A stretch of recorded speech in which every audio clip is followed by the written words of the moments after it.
নিরাপদে সংগ্রহ করব। যেহেতু বৃহস্পতিবার রাজধানীর ফরেন সার্ভিস একাডেমিতে বৈঠকে অংশ নেন রামকৃষ্ণ মিশন সহ বিভিন্ন মন্দির ও সংগঠনে থাকা হিন্দু সম্প্রদায়ের প্রতিনিধিরা।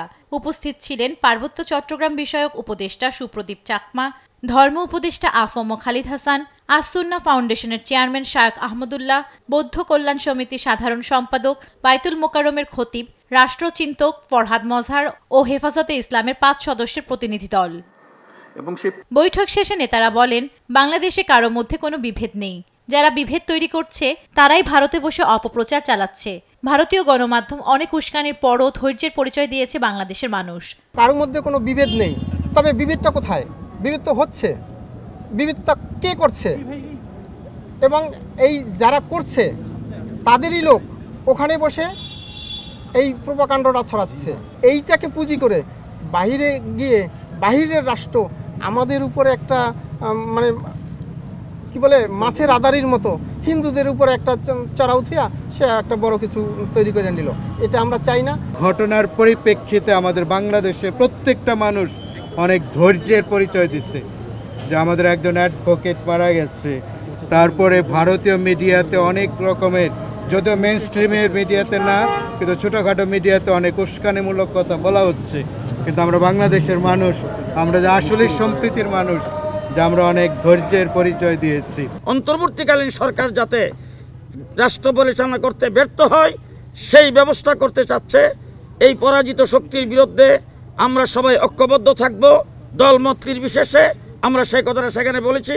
নেতারা বলেন, পরাজিত শক্তি ঘোলা পানিতে মাছ শিকার করতে চায়, তাদের বিরুদ্ধে ঐক্যবদ্ধ পুরো বাংলাদেশ। আইনজীবী আলিফ হত্যাকাণ্ডের পরও মুসলমানরাও অত্যন্ত ধৈর্যের পরিচয় দিয়েছেন।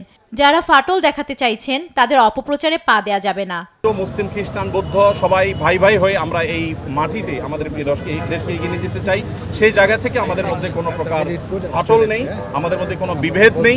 বিভেদ এবং ফাটল যারা দেখাবার চেষ্টা করছে তাদের সে মিথ্যা প্রপাগান্ডা যেন বিশ্ববাসী বিভ্রান্ত না হয়। বিভিন্ন মিশন যেগুলো আছে তারা সহ প্রতিবেশী দেশ সহ বিশ্বের মধ্যে জানুক যে বাংলাদেশ একটি সম্প্রতির দেশ।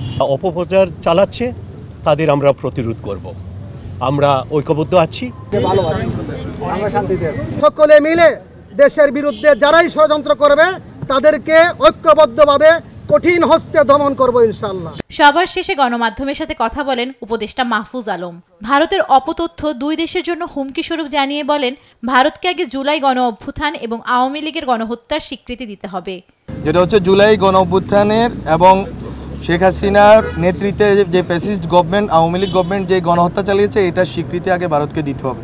তাদের যে মিডিয়ার যে ভূমিকা, এটা আমরা বারবার যখনই আমাদের কথা বলার সুযোগ হয়েছে আমরা তাদেরকে তুলেছি যে আপনারা মিডিয়ার এই ভূমিকাকে আপনারা এটা কার্টেইল করতে হবে। এটা আপনাদের দেখতে হবে যে এইভাবে এই কোঅর্ডিনেটেড ক্যাম্পেইন যেটা আপনারা চালাচ্ছেন মিস ইনফরমেশন, এটা আসলে দুই দেশের বন্ধুত্বপূর্ণ সম্পর্কের জন্য হুমকি স্বরূপ। বাংলাদেশে ভালো আছেন এমন কথা জানিয়ে আন্তর্জাতিক সম্প্রীতি সম্মেলন করার পরামর্শ দিয়েছেন বৈঠকে অংশ নেওয়া ধর্মীয় নেতারা। জান্নাতুল মোহনা, দেশ টিভি, ঢাকা।